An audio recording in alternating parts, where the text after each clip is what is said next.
Ça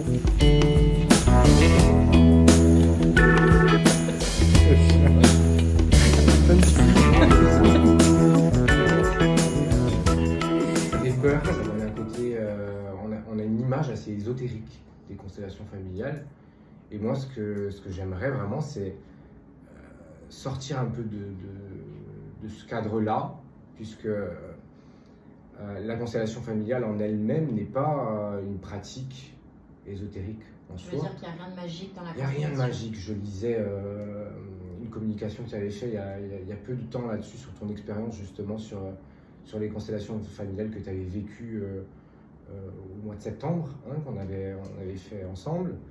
Et j'avais trouvé assez juste les mots que tu avais employés. J'avais trouvé assez touchant le témoignage aussi, d'ailleurs, et parlant.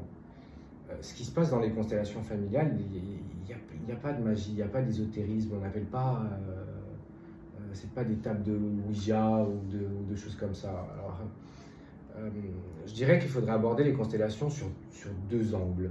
Voilà. Le premier angle qui est plutôt psychologique, psychique. Voilà, on dit que les constellations familiales sont plutôt une pratique psychospirituelle, justement. La notion spirituelle est arrivée un peu après, en étoffant, en étudiant par Bert Hellinger, dont on entend beaucoup parler du coup autour des constellations familiales, et qu'on peut lire, hein, sur ma page Facebook, sur ma page Instagram, un peu partout, l'explication et les origines des constellations familiales. Une fois qu'on a compris ça, on ne comprend pas forcément ce que c'est dans le concret. Alors, concrètement, par exemple, je ne connais pas les constellations, ça m'intéresse, et par exemple, j'ai envie d'être constellée, tiens. Ouais. J'ai envie de participer. Comment ça marche? Qu'est-ce que je dois faire? Alors, déjà, la première démarche est d'analyser le besoin. Hein, parce que faire une constellation, bon, bien sûr, on peut faire une constellation par expérience, mais est-ce qu'on en a réellement besoin? Moi, ce que j'ai envie, c'est d'essayer d'apporter une aide en proposant des constellations et pas faire une expérience spirituelle, on va dire. Voilà. Donc, comment on analyse les besoins? Mais souvent, dans notre vie, on a des schémas qui se répètent et qu'on a l'impression vraiment de subir. Et parfois même jusqu'au point de se dire, mais je comprends pas, ça m'appartient pas, c'est pas à moi ça, ça m'empêche d'avancer, ça m'empêche de vivre. Et donc voilà, et donc à partir de ce moment-là, la personne rentre dans une démarche de soins, très souvent par la psychothérapie, l'hypnothérapie, voilà, plusieurs pratiques, et arrive à comprendre le quoi, on va dire, mais n'arrive pas à trouver le comment sortir de cette situation de blocage et de reproduction des schémas. Et en ça, les constellations familiales, c'est quelque chose de très intéressant. Pourquoi? Parce que en fait, ça nous permet d'analyser ce qui se passe, mais au-delà de ça, du coup, de le mettre en lumière par un biais de représentation, dont on parlera peut-être un peu tout à l'heure. Mais en tout cas, dans le protocole, ce qui est intéressant, c'est dans un premier temps d'avoir une démarche, un échange avec le praticien, que le praticien aussi s'assure que la personne est prête à faire ce travail-là à l'intérieur d'elle-même, puisqu'elle va quand même être confrontée à des schémas intérieurs. La deuxième serait de poser ce qu'on appelle le génosociogramme, donc, ou le génogramme, voilà. Chacun l'appelle un peu comme il veut. Moi, je préfère le génosociogramme parce qu'il y a le côté génétique, mais il y a aussi à prendre en considération le côté sociétal des personnes qui sont dans l'arbre généalogique. Et donc l'idée, c'est simplement que la personne, déjà elle-même, en amont, fasse un travail de préparation sur son arbre généalogique et essayer de comprendre un peu ce qui s'est passé. Si elle a eu des traumatismes, des blessures dans sa famille, pas forcément elle, mais ses parents, ses grands-parents, etc. Exactement. Et puis ensuite, on pose ce génosociogramme et puis là, on fait la démarche de réaliser une constellation familiale. Pourquoi c'est important d'aller chercher ce qui se passe dans le passé, dans la famille, parfois même dans des personnes qu'on n'a pas connues, qui sont aujourd'hui défunts, parce qu'on part du principe, dans l'analyse transgénérationnelle, qu'on porte un héritage. Voilà. Donc comme on peut porter un héritage génétique sur le plan physique, par le biais de la ressemblance. Tiens, tu as les mêmes yeux que ton grand-père, tu as le même visage que ta grand-mère, toutes ces choses-là. Ben, pourquoi pas finalement hériter aussi de la part psychique, d'accord, qui nous vient de nos ascendants, et de la part donc émotionnelle et spirituelle. Voilà. Et c'est là que qu'entre la notion en fait de spirituel dans la constellation familiale. Il y a plusieurs philosophes, plusieurs psychanalystes, voilà, qui ont travaillé. C'est une science, hein, donc c'est une science humaine. Et ces psychanalystes, Carl Jung par exemple, Carl Gustav Jung précisément, parlait de cette dimension de l'être qui ne se cantonne pas uniquement à son espace environnemental, familial, psychologique, mais à prendre aussi en considération la notion spirituelle d'un être. En gros, bon, c'est mon quotidien, puisque c'est aussi mon travail de magnétiseur ou guérisseur, qui est de travailler effectivement sur le corps, l'esprit et la conscience, ou l'âme, si on veut l'appeler l'âme. Et moi, j'ai souhaité apporter cette dimension-là dans les constellations familiales, qui est effectivement d'aller comprendre ce qui peut se passer dans notre psychisme, le mettre en évidence, en lumière, quel impact cela peut avoir sur notre corps et quel héritage aussi on peut en retirer, et quel impact aussi sur le plan spirituel, c'est-à-dire dans notre existence sacrée. Voilà. Donc André, moi je voulais savoir, par exemple, j'ai une problématique, je souhaite être constellée et je viens donc dans ton cabinet pour faire ce fameux génosociogramme. Et je te raconte ma vie, mais quand je fais ma constellation avec les représentants, est-ce que les gens connaissent ma vie? Non, concrètement non. C'est tout le principe d'une constellation familiale d'ailleurs. C'est pas une séance des alcooliques anonymes où on vient pour parler de sa vie, qui est une thérapie honorable, mais c'est pas comme ça que ça se passe en constellation familiale. Ce qui est important justement en constellation familiale, c'est que les personnes présentes ce jour-là ne connaissent pas ta vie. D'ailleurs, automatiquement et instinctivement, je refuserais un membre de ta famille, un ami trop proche, etc., qui assisterait à ta constellation familiale. Pourquoi ? Parce que ça va influencer ce qui va se passer pendant l'analyse, okay ? pendant qu'on met en place et en lumière ce que certains appellent aujourd'hui, c'est un terme qui n'est pas terrible, que certains appellent aujourd'hui le psychodrame. Voilà. Alors, en gros, c'est effectivement, on met en lumière qu'est-ce qui va aller bloquer et t'empêcher d'avancer dans ta vie. Donc forcément, à un moment donné, on est confronté à des choses qui sont très difficiles. Mais le principe même d'une constellation familiale, c'est, quand tu parlais de notion de magie, justement, en fait, la magie qui s'opère ce jour-là s'exprime par l'inconscient collectif. Okay ? On a analysé sur l'aspect psychologique, psychique, on a la conscience, voilà. On a l'inconscient personnel et ce qu'on appelle l'inconscient collectif. La famille est un système. Aujourd'hui, on parle de constellation familiale, parce que la famille, c'est un système. Demain, tu peux très bien faire une constellation familiale sur quelque chose de professionnel, puisque ça reste un système, tu vois, peut-être pas de famille de sang, mais ça reste un système. Donc, ce qui est important, c'est que ce système, justement, d'inconscient collectif, ressorte ce jour-là, sans pour autant que les gens connaissent ton histoire. C'est ça qui devient très parlant, c'est-à-dire que le jour où tu fais ta propre constellation familiale, tu as en face de toi, tu as des gens que tu connais pas ou qui connaissent pas ta vie du tout, et qui vont, à un moment donné, représenter, on va leur demander de te représenter toi, voilà, et donc d'exprimer ce qu'elle peut ressentir au moment où elle te représente, dans son corps, ce qu'elle peut visualiser, ce qu'elle peut ressentir émotionnellement aussi. Et ensuite, on va positionner un peu ce qu'on appelle l'arbre. Donc, la représentation du père, la représentation de la mère, puis peut-être de la fratrie. On peut représenter aussi une émotion, on peut représenter une problématique, voilà, on peut représenter plusieurs choses. Et on va se baser effectivement sur ce que vont ressentir ces personnes à ce moment-là. Et c'est l'expression de ce qu'on appelle l'inconscient collectif. Voilà, ce jour-là. Donc pour pas que justement cet inconscient collectif soit biaisé, voilà, ben, c'est important justement qu'on ne raconte pas. Donc ce que j'ai pu vivre moi en tant que représentante, c'est donc découvrir un petit peu le message de la personne constellée, qui est quelque chose de très vague finalement. Quand les personnes posent leurs demandes en face des autres, des gens voilà, dans le cercle, c'est quelque chose de plutôt général. C'est un peu personnalisé sur certains mots, on comprend qu'il y a peut-être des peurs ou qu'il y a voilà, des choses comme ça, mais on n'a aucune idée en fait de l'histoire de la personne et c'est ça que je trouve incroyable. Ouais, aucune idée. Et c'est justement quelque chose qu'on n'explique pas.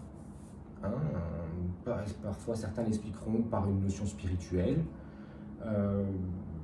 l'inconscient collectif justement, mais c'est quelque chose qu'on n'explique pas. C'est pour ça qu'on l'appelle magique. Beaucoup de gens, à chaque fois qu'ils sortent des constellations, ils disent c'est magique. Voilà. Parce que ben, c'est vrai qu'on n'explique pas ces choses-là. Mais en tant qu'énergéticien, je pars du principe qu'on est tous interconnectés. Hein, à un moment donné, dans notre environnement, partout, c'est un système, voilà, et on crée ce système. Hein, quand on crée une famille, qu'on fonde une famille, ben, quelque part, c'est un morceau de nous-mêmes. Donc on est tous un peu interconnectés. Et ben, ce jour-là, dans ce qu'on appelle le cercle, hein, puisqu'on se met en fait en rond, tout simplement, ben, il y a une sorte d'interconnexion qui se fait avec les gens qui sont présents ce jour-là, mais sans pour autant qu'on se connaisse ou qu'on ait partagé un moment de vie ensemble. Donc effectivement, quand on pose sa demande, il faut que ça reste très vaste. Voilà. Il faut que ça reste succinct. Un exemple, une personne qui a du mal à construire sa vie affective, sentimentale, qui reproduit en permanence les mêmes schémas dans sa rencontre avec un homme ou avec une femme, ben, elle va pouvoir dire, ben, moi je reproduis mes schémas, des schémas répétitifs dans mes relations sentimentales, et aujourd'hui je suis là pour essayer de comprendre pourquoi et essayer de me défaire de ces schémas que j'ai l'impression de subir. Voilà, on s'arrête là, et à partir de ce moment-là, on va aller observer. On va aller observer ce qui se passe un peu dans le système familial, dans le système émotionnel, voilà, et dans des choses qui sont peut-être un peu plus spirituelles, mais encore une fois, dans une liberté d'expression, de mouvement. C'est pas non plus des jeux de rôle, hein, c'est pas non plus une pièce de théâtre, hein. On n'est pas là pour jouer un rôle. On est là pour un peu s'abandonner ce jour-là et livrer un peu ses émotions, ses ressentis, toutes ces choses-là, pour venir en aide à la personne constellée. Quelque part, quand on est représentant, on a un grand rôle. C'est pas juste on vient regarder comment on est vraiment partie prenante dans le sens où on va participer à la guérison de la personne. Complètement. Je dirais que, si je peux me permettre, que les représentants ont presque un rôle plus important que l'analyste. Voilà. Parce qu'ils vivent la chose de l'intérieur. Moi, je suis obligé de rester à l'extérieur pour essayer de comprendre un peu ce qui se passe sans orienter et essayer d'amener les choses en réparation derrière. Parce qu'ensuite, il y a tout un protocole de réparation et de réconciliation pour que l'objectif, justement, que chaque membre de ce système retrouve sa bonne place. D'accord ? D'ailleurs, le système de constellation familiale, le terme de constellation familiale n'a pas toujours été apprécié et se comprend pas toujours parce que justement il donne cette connotation assez spirituelle et puis les constellations c'est un peu ce qui se passe dans le ciel avec les étoiles, mais le terme, si on voudrait le traduire, c'est dire directement remettre les choses à leur place, remettre les membres d'un système à leur place. Et on a utilisé le terme de constellation parce que si par exemple dans le ciel, une planète, une étoile n'est pas à sa place ou se déplace, etc., tout le système est complètement perturbé, bousculé en fait. Mais c'est un peu ce qui se passe dans un contexte familial ou environnemental où à partir du moment où une chose n'est pas à sa place, eh bien, ça bouscule tout le système. C'est là qu'il va y avoir un impact. Donc, pour en revenir à ce que tu disais, le représentant ce jour-là a un rôle qui est primordial, mais sans pression. C'est-à-dire qu'il n'a pas besoin d'être médium, il n'a pas besoin d'être initié à quoi que ce soit, il n'a pas besoin d'être hyper intuitif, etc. Non, il a besoin d'être lui-même, d'être là, d'essayer de se centrer sur lui ce jour-là, et simplement de laisser aller au mouvement, à l'interprétation de ce qu'il peut ressentir, et l'exprimer, tout simplement. Et ensuite, derrière, moi je poserai mon analyse, mon interprétation et mon système de guides aussi, tu guides un petit peu à ce qui se passe. C'est toi qui dis, voilà, maintenant, à la personne constellée, choisis quelqu'un pour représenter ton frère ou ta deuxième sœur, etc. Et en fait, toi qui connais parfaitement l'histoire, en fait, tu viens mettre les personnages dans le cercle pour avoir plus de compréhension, en fait. Tout à fait. Mais ce qui est important aussi à savoir, c'est que le personnage qui vient dans le cercle doit être choisi par la personne qui vient faire sa constellation. Il ne doit pas être choisi par l'analyste. Voilà. Parce que l'analyste, justement, a fait cet arbre transgénérationnel avec le constellé ou le constellant. On peut les appeler dans les deux sens, parce qu'on utilise le terme de constellé parce qu'on vient faire sa constellation, mais constellant aussi parce que c'est nous qui posons nos étoiles. En fait, c'est la personne elle-même qui pose son étoile. Donc on peut aussi dire constellant, peu importe. Et c'est à elle de choisir les personnes qui vont représenter les membres d'une famille ou une émotion. Pourquoi? Parce qu'encore une fois, c'est cette connexion de l'inconscient collectif qui, à un moment donné, va faire que tu as choisi telle personne. C'est pas un hasard. Il n'y a pas de hasard. On part du principe qu'il n'y a aucun hasard. Donc si tu as choisi cette personne pour représenter ta mère, c'est qu'à un moment donné, quand tu as croisé son regard, quand tu l'as observé, il y a quelque chose qui se passe, voilà, à l'intérieur de toi qui fait que c'est toi qui va représenter ma mère, c'est toi qui va représenter mon père, c'est toi qui va représenter telle émotion. Et ce qui est important à savoir aussi pour le représentant, c'est qu'il y a une fonction pour lui aussi. Hein, il n'est pas là simplement... C'est un effet miroir un petit peu. Exactement. Il n'est pas là simplement pour qu'on se serve de lui, pour jouer un rôle, ou représenter quelqu'un ou quelque chose. Souvent, il y a un gros effet miroir sur son histoire personnelle, qui va permettre aussi d'avoir ce regard un peu extérieur quand il n'est pas choisi en tant que représentant. C'est un observateur qui va pouvoir carrément vivre aussi à représenter cette émotion. Et souvent, ce qui va ressortir, c'est le reflet de son parcours, de sa vie, de son existence, qui va mettre en lumière des choses pour toi, mais qui va libérer des choses pour ces mêmes représentants. Donc encore une fois, c'est pour ça, rien n'est magique, mais il n'y a pas de hasard non plus, et tout ne s'explique pas non plus. Qu'est-ce que tu dirais à quelqu'un qui a peur de venir en constellation? Dans un premier temps, je lui dirais de venir voir ce que c'est. Voilà, de ne pas hésiter à nous solliciter pour venir observer, sans être forcément représentant, sans forcément prendre part, mais déjà de venir voir. Souvent, derrière, il y a plusieurs peurs qu'on peut analyser. Déjà, c'est la peur de vivre ce moment. Est-ce que ça va me choquer? Est-ce que ça va me perturber? Est-ce que ça va me secouer? Est-ce que ça va me remuer? Forcément, ça peut être le cas. On ne va pas dire le contraire. Mais quelle thérapie ne secoue pas quelque part quand on est confronté aux choses qui sont en profondeur en nous-mêmes et qui sont parfois lourdes et difficiles à vivre, à porter de façon consciente ou inconsciente. Bon, on a peur de se confronter à ce mal, voilà, à ce malaise.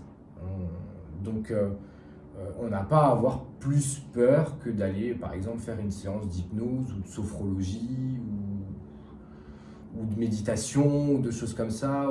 Voilà, il y a des choses qui peuvent être beaucoup plus impressionnantes que ça. Là, non, on n'a pas à avoir peur de ça. Ensuite, il y a la peur du collectif aussi. Le fait de se dire, je me retrouve devant des gens que je ne connais pas et je n'ai pas envie de parler de ma vie devant des gens que je ne connais pas. Non, tu ne dois pas parler de ta vie devant des gens que tu ne connais pas. C'est tout l'inverse que tu dois faire. Tu ne dois pas parler de ta vie. Et ce qui va ressortir ce jour-là, c'est un bout de ta vie, mais on ne comprend pas. ta vie. On peut comprendre des petits morceaux de choses que tu as pu vivre, mais on ne comprend pas ta vie. Hein. Si on pouvait revoir et analyser toute ta vie en 1 heure, 1h15 de constellation familiale et d'analyse, bon, tout le monde ferait des analyses transgénérationnelles aujourd'hui et plus personne n'aurait de problème, en fait. Hein. Donc l'idée, déjà, c'est la peur du regard des autres, voilà, du jugement. Et puis ensuite, peur des émotions, comme on disait. On a peur des émotions, ouais. On a peur des émotions. Alors, quelque chose qui peut paraître aussi un peu magique, hein, si on peut dire ça comme ça, et qui, pour l'avoir vécu moi-même, parce que j'ai fait mes constellations avant de pouvoir pratiquer, ce qu'il faut savoir, c'est que les émotions qu'on va vivre, quelque part, peuvent avoir un effet miroir sur nous, mais elles ne nous appartiennent pas. Donc, à la fin de la journée, elles finissent par s'évacuer. Il y a même des douleurs qui se présentent, qui sont très importantes pendant la constellation, et qui, dès que la constellation est terminée, la douleur disparaît. Voilà. Donc c'est quelque chose qui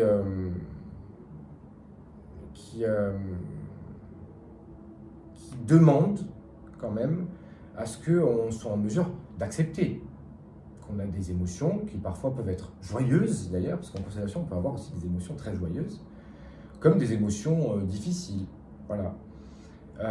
Mais il est certain que pour s'inscrire dans un parcours de constellation familiale et d'analyse transgénérationnelle, il faut y être un minimum préparé. C'est pour ça qu'il y a tout ce parcours de préparation avant et que je dois moi-même m'assurer que la personne est prête psychiquement et puis que la personne, au fur et à mesure de l'avancement de la préparation de sa constellation familiale, se rend compte aussi de où elle en est et est-ce qu'elle se sent prête. Globalement, quand on se présente en constellation, c'est que tout est OK. Voilà. Super. Et dernière question, André, est-ce que tu peux nous dire d'où ça t'est venu, les constellations ? Ça m'est venu de mon histoire personnelle.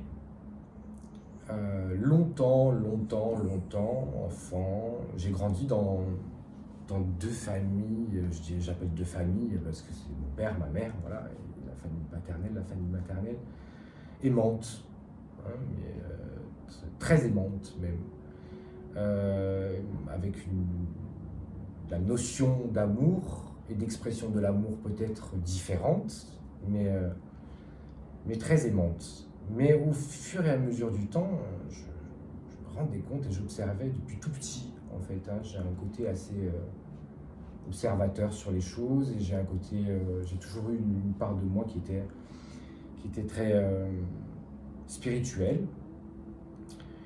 Et je me rendais compte qu'il y avait beaucoup de choses qui se reproduisaient, surtout que c'est des grandes familles, d'un côté comme de l'autre. Et il y avait beaucoup de choses qui se reproduisaient et qui se retransmettraient. Et puis il y avait des choses aussi que moi j'avais tendance à subir sans pouvoir expliquer, qui ont créé des problèmes en tout genre, hein, d'identité, émotionnelle, voilà, pas mal de choses comme ça. Des maladies aussi. Oui, des maladies graves, moins graves, des choses qu'on n'explique pas forcément. On peut avoir un héritage très lourd en fait. On peut avoir un héritage qui est très très lourd, oui, effectivement. Et j'avais l'impression que je portais un peu tout sur mes épaules.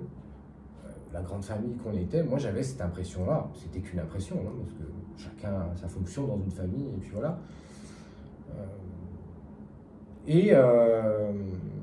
J'ai cherché à comprendre. J'ai voulu comprendre.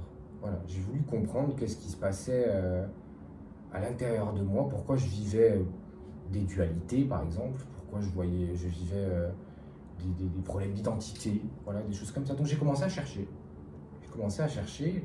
Très jeune, mon histoire. C'est à chercher à comprendre mon histoire, comment je suis arrivé au monde, comment j'ai été conçu, voilà. Comment se sont connus mes parents, mes grands-parents, comment ça s'est passé au moment de ma conception, comment j'ai grandi là-dedans, dans cette famille, comment j'ai vécu aussi les choses, mon prisme à moi sur les choses. parce que ça aussi c'est très important. Parfois on pose un jugement, un constat sur des situations familiales ou amicales, etc. Et on a une interprétation qui n'est pas forcément celle que pourraient avoir les principaux intéressés. Toutes ces choses-là. Et donc c'est à un moment donné, si tu veux, il y a eu un problème, comme si j'avais un problème existentiel en fait, hein, tout simplement. Et j'ai cherché à comprendre un peu comme ça, et j'ai cherché aussi à comprendre dans le transgénérationnel un peu ce qui se passait. Et puis il y a un fait marquant aussi qui m'a pas forcément pesé, mais qui m'a beaucoup interpellé. C'est que dans ces fratries, voilà, où moi j'ai 3 sœurs, j'ai beaucoup de cousins germains, de cousines germaines. Et du côté de mon père, par exemple, on sait que dans Méditerranée, c'est beaucoup comme ça. Du côté de mon père, par exemple, je suis l'aîné des petits-enfants. Voilà. Et je suis le seul aujourd'hui à pouvoir transmettre le nom. Tu vois, puisque c'est les hommes qui transmettent le nom dans notre société. C'est comme ça. Et aujourd'hui, si j'ai pas d'enfant, le nom perdure pas, par exemple. Tu vois, et essayer de comprendre ça. Du côté de ma mère, elles sont 2 filles. Et là, je suis le deuxième et je suis le premier garçon arrivé aussi. Et pour une raison, pour une autre, au tout début de ma vie, j'ai porté le nom de ma mère. Tu vois. Donc à un moment donné, pareil, là aussi, je me suis retrouvé dans des situations de dualité quoi, familiale, tout en me sentant aimé des 2 côtés des familles et tout en me sentant à ma place des 2 côtés.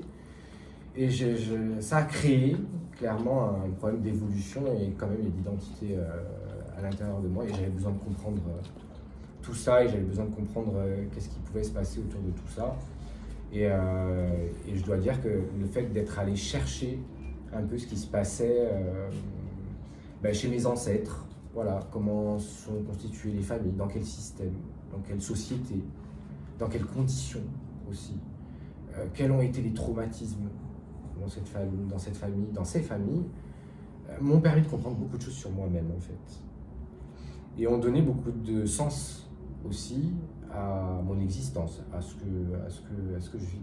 Et ça m'a aussi surtout permis, à un moment donné, de savoir qui je veux être moi, avant d'être un membre d'un système, qui je veux être moi, voilà, avant tout.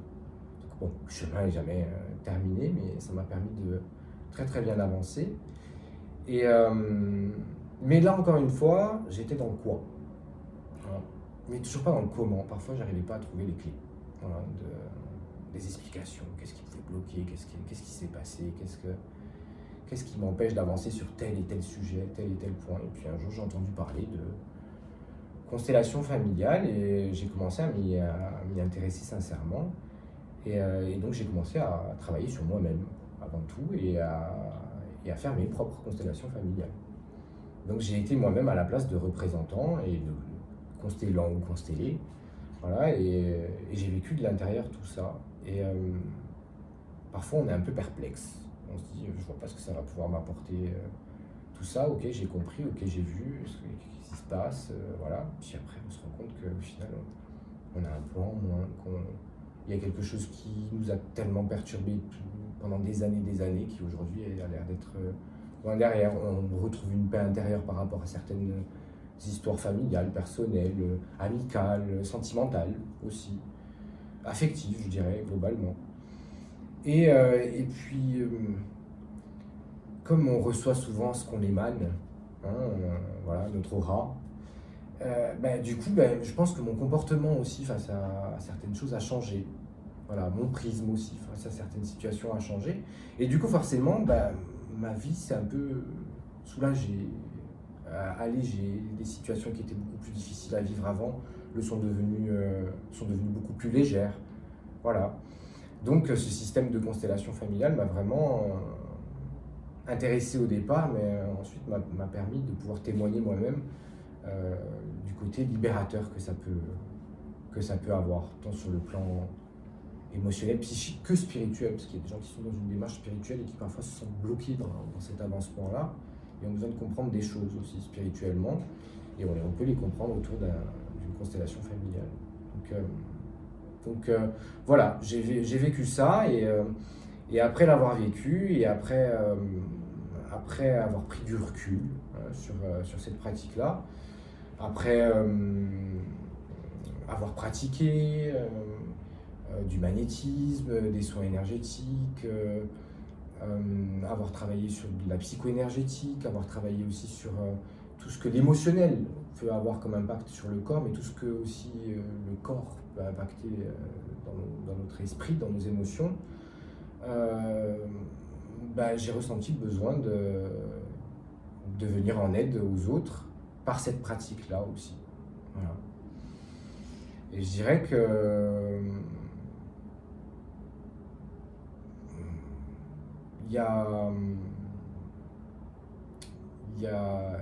une grande satisfaction, voilà, c'est assez impressionnant, mais aussi assez touchant, voilà, de voir ce que tu peux apporter aux autres en simplement mettre le doigt sur ce qui les empêche d'avancer, et en simplement apporter un processus de réconciliation extérieure comme ça, dans cette simplicité, parce qu'on ne manipule pas, on ne conditionne pas, on met simplement quelque part les choses en lumière, voilà, et d'apporter.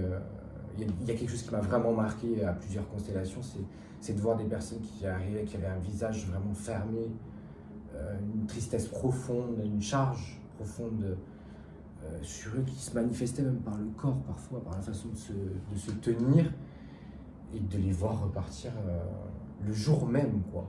Voilà, avec un visage lumineux, ensoleillé, rayonnant, et puis une posture qui change complètement, et puis il y a un suivi, hein, évidemment, on ne s'arrête pas à ça, et le retour que je peux avoir sur certaines personnes. Mais encore une fois, tu le disais très bien, c'est pas quelque chose de magique, donc on va faire une part du chemin, 40, 50, 60, 70% du chemin, mais il y a quand même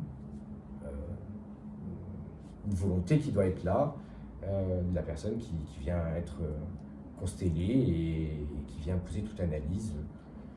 Je sais pas, moi je prends l'exemple de l'hypnose par exemple, je vais arriver en me disant je veux arrêter de fumer, mais en même temps si à l'intérieur de moi je l'ai pas décidé, j'en ai pas vraiment envie, l'hypno il va pas sortir la baguette magique et te libérer du tabac comme ça. Par contre il va profondément t'aider à mieux supporter cet arrêt, et voire même à déclencher l'arrêt, vu que tu l'as décidé, à le déclencher avec beaucoup plus de facilité.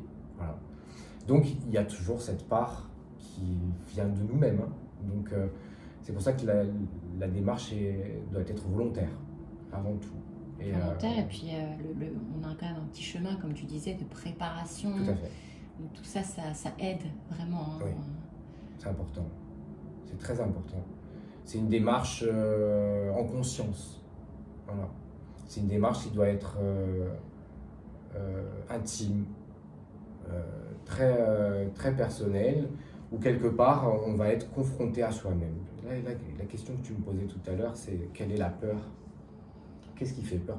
La plupart du temps, on a du mal à se confronter à soi-même. On met en place des systèmes d'évitement, consciemment ou inconsciemment, et on a beaucoup de mal à se confronter à soi-même, et à cette part peut-être sombre, en tout cas qu'on peut croire sombre, voilà, en nous-mêmes, et qui du coup se dit qu'est-ce que je vais aller remuer ça, qu'est-ce que je vais aller déterrer des vieux cadavres, qu'est-ce que je vais aller faire ça, voilà. Donc ok, si tu te sens pas, voilà. Mais si tu te sens, n'aie pas peur de te confronter à cette partie de toi-même, parce que en fait l'ombre n'existe pas sans lumière, donc voilà, derrière l'ombre on retrouvera toujours cette part de lumière, donc courage, voilà. Courage, persévérance et bienveillance envers soi-même, voilà. Ok, bon, on a hâte de voir la prochaine constellation. Je pense que j'essaierai de documenter aussi un petit peu cette constellation dans les coulisses, hein, pas sur ce qui se passe vraiment dans les cercles, mais voilà, peut-être les recueillir un peu de témoignages le jour J, etc. Et voir, comprendre un peu l'énergie qui s'y déroule avec Raya. Peut-être qu'elle sera là aussi. Et en tout cas, merci beaucoup André. C'est moi qui te remercie. Et je suis impatient du coup de te retrouver aussi le 14 octobre. C'est ça. Parce que ce qui peut être intéressant aussi dans les constellations familiales, les animaux ont le droit d'y participer d'ailleurs,